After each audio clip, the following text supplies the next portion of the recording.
Hello dear viewers, चलिए discuss करते हैं क्लास 12 का केमिस्ट्री का टर्म 1 का क्वेश्चन पेपर। और साथ ही ये भी देखेंगे कि ये क्वेश्चंस एनसीईआरटी से आए थे या उससे बाहर से आए थे। क्वेश्चन नंबर 1 से स्टार्ट करते हैं। इसमें पूछा गया था कि कौन सा इनमें से आइडियल सॉल्यूशन नहीं बनाता। तो इसका आंसर है इथेनॉल और एसीटोन। इथेनॉल और एसीटोन के केस में पॉजिटिव डेविएशन देखने को मिलती है और ये एग्जाम्पल आपको एनसीईआरटी में देखने को मिलेगा। क्वेश्चन नंबर 2, NaCl को डोप करते हैं SrCl2 के साथ तो क्या होगा? कटायन वैकेंसीज बनेंगी। ये लाइन भी साफ साफ एनसीईआरटी में लिखी हुई है। तो क्वेश्चन नंबर 2 का आंसर था बी और ये भी आपको डायरेक्टली एनसीईआरटी से पूछा गया था। बात करते हैं क्वेश्चन नंबर 3 की। इसमें स्ट्रक्चर ऑफ ओलियम पूछा गया था। तो ओलियम का स्ट्रक्चर क्या होगा? अगर आपको इसका स्ट्रक्चर नहीं भी पता होता, इसका फॉर्मूला पता होता, H2S2O7 होता है ओलियम का स्ट्रक्चर। तो आप ऐसे भी काउंट कर सकते हैं कि इसमें 2 हाइड्रोजन, 2 सल्फ़र और 7 ऑक्सीजन हैं।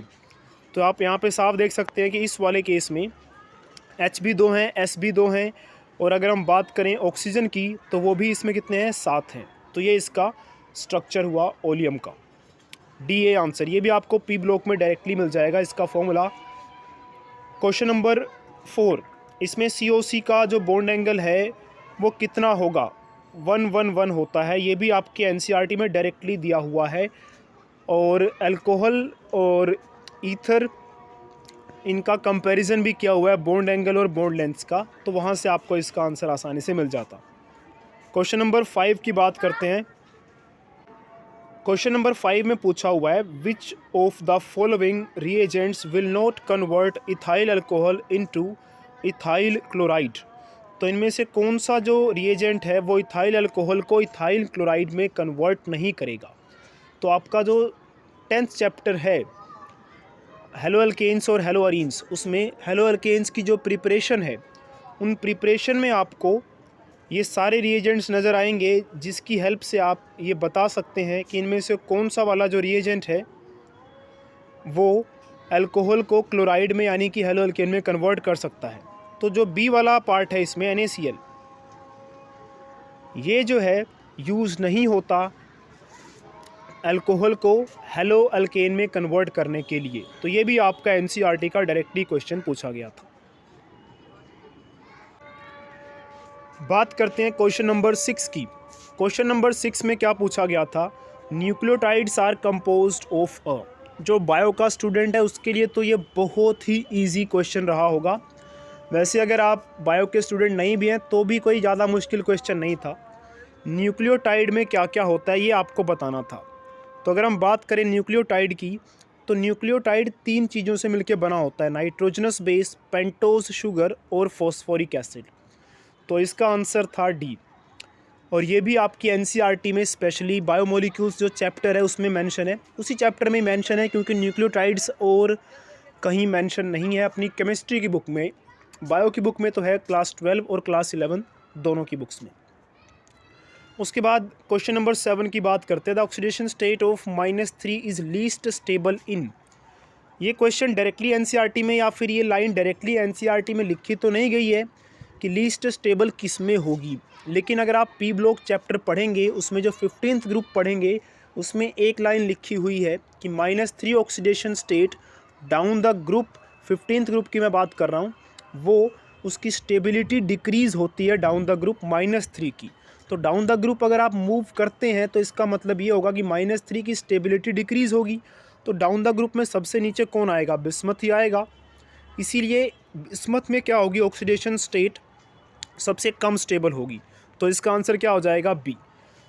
तो इस तरह से ये क्वेश्चन एनसीईआरटी से था, लेकिन डायरेक्टली ये लाइन एनसीईआरटी में नहीं लिखी थी, थोड़ा सा सोचना था इसके लिए हमें। उसके बाद क्वेश्चन नंबर 8 की बात करें। अमोर्फस सॉलिड्स में भी क्लासिफाइड एज। अमोर्फस सॉलिड हम किसको कह सकते हैं?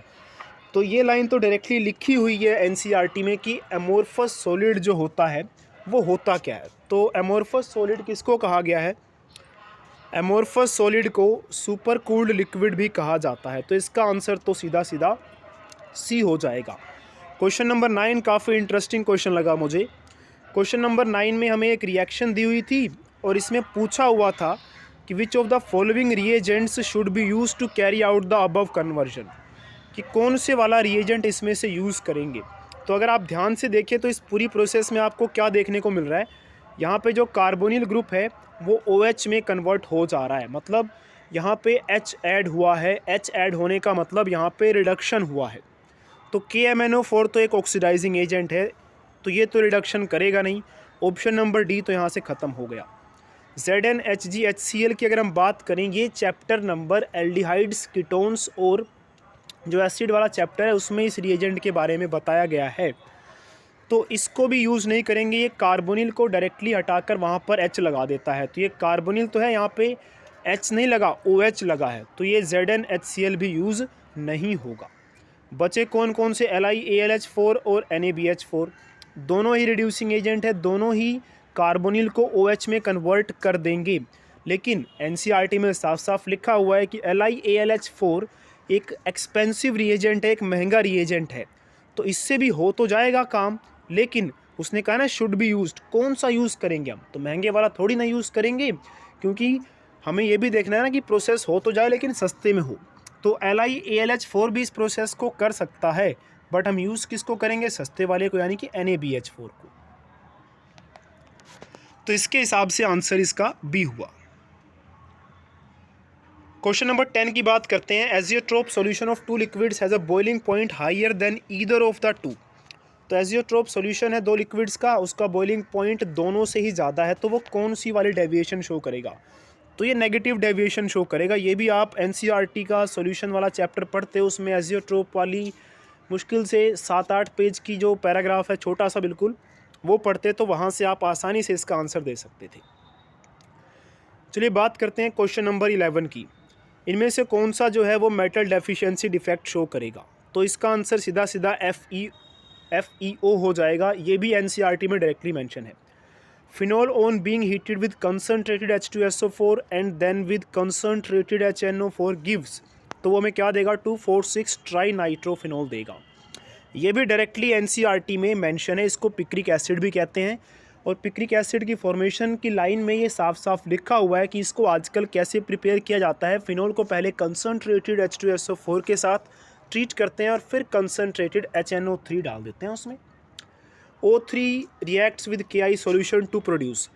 O3 की मुश्किल से 2 या 3 रिएक्शन दी हुई थी हमारे P ब्लॉक में NCERT में, और उनको अगर आप पढ़ के जाते तो आपको आसानी से पता लग जाता कि O3 जब KI के साथ रिएक्ट करता है तो O2 और I2 दोनों देता है, तो इसका आंसर क्या हो जाएगा, डी। अल्फ़ा और बीटा ग्लूकोज में क्या डिफरेंस है, तो C1 कन्फिग्रेशन पे जो OH है, एक में राइट साइड होता है, एक में लेफ्ट साइड होता है, ये डिफरेंस है। तो C1 कन्फिग्रेशन पे डिफरेंस देखने को मिलता है, तो इसका आंसर बी हो जाएगा। Question number 15, Lucas reagent produce cloudiness immediately.